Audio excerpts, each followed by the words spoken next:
Welcome. In front of me is a Nokia 6.1 and today I'll show you a couple of tweaks and tricks that I can do on this device. So starting off, we're going to jump straight to the Ambient Display or Ambient Display. And to do it, you want to go into the settings, so pull down the notification panel and tap the gear icon. And from here, we're going to go under the display section, so it's somewhere above, right here. And let's see, adaptive brightness, I'm guessing it's under advanced.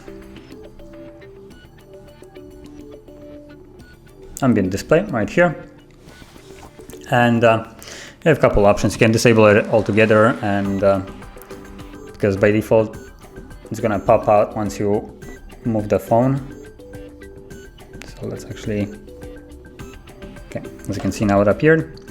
So, and it should disappear soon after. So let's unlock it, and from here you can enable it to always on during charging. You can check that on.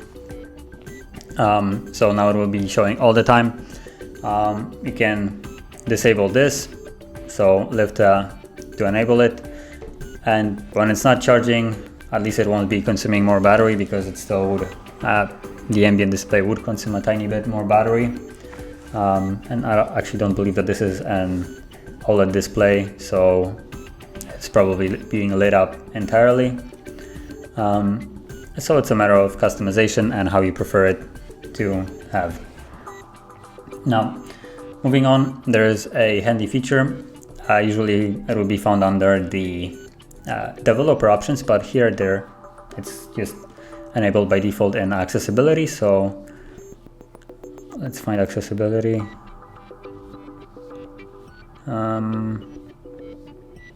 Accessibility, there we go.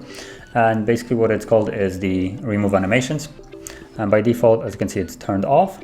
And you will see animations all through the phone, kind of zooming out, in and out, and kind of like slides and stuff like that.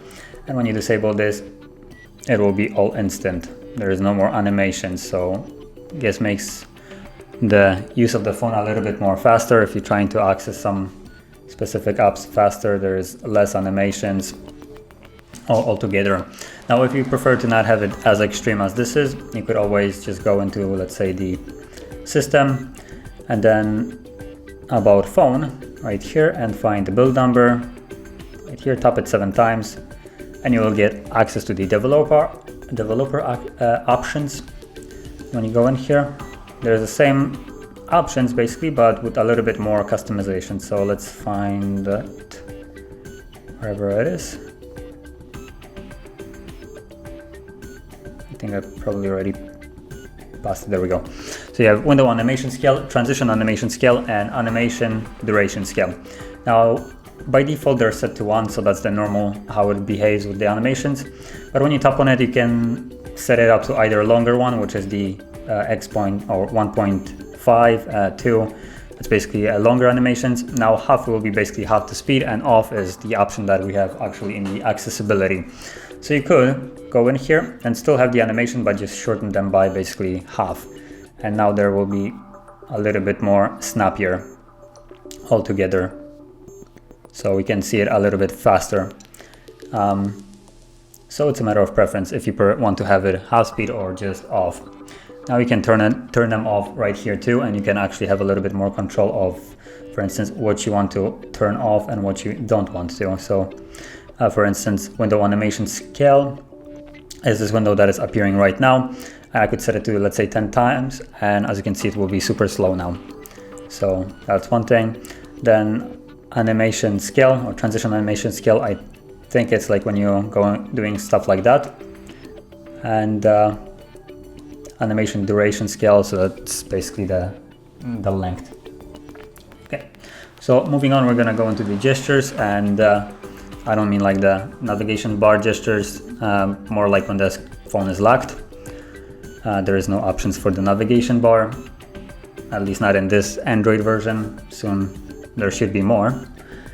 So let's go into the system, and have gestures right here.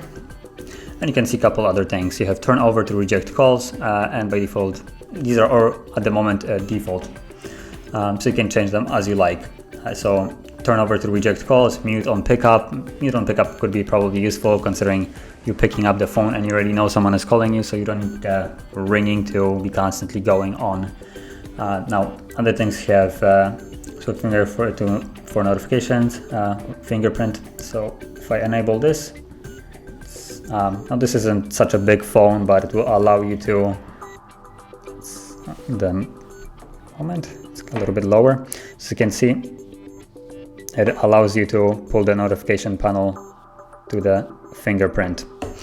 That is kind of handy, especially when you have a bigger phone. This one is fairly easy to use in one hand, so might not be as useful, but still nice touch anyway. Now we have things like jump to camera, which is double press of power button, I believe. Let's see, actually, just as a double press, yep, and straight open up the camera. So you can see it, and you have a couple other ones, so you can customize them as you like, as I said. Now moving on, we're gonna go into the split screen, which isn't really anywhere stated, but basically when you go into the recent apps by just pulling it a little bit up, you have all the apps that you have already opened.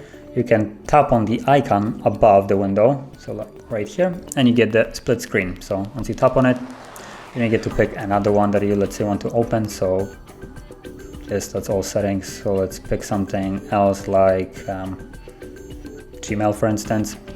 Cool. And as you can see now, we can use both of these at the same time. It's a fairly handy feature. The best one for at least for what I use it is when you're watching YouTube on one window and let's say texting on the bottom one. It has a nice feel when you're doing it, so it works fairly well. And moving on to the last one, which is more of like a tip, and when your call quality is well, not up to par, misbehaving, you're dropping calls and have bad reception, you can always enable airplane mode by just tapping it on, and it will disconnect from basically all the network, basically all the cell towers, Bluetooth, basically everything that is connected will be disconnected.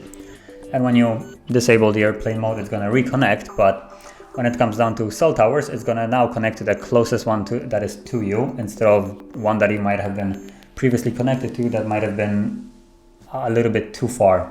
So it will then hopefully improve the call quality if you had some problems with it. So that will be basically all I wanted to share, and if you found this very helpful, don't forget to hit like, subscribe, and thanks for watching.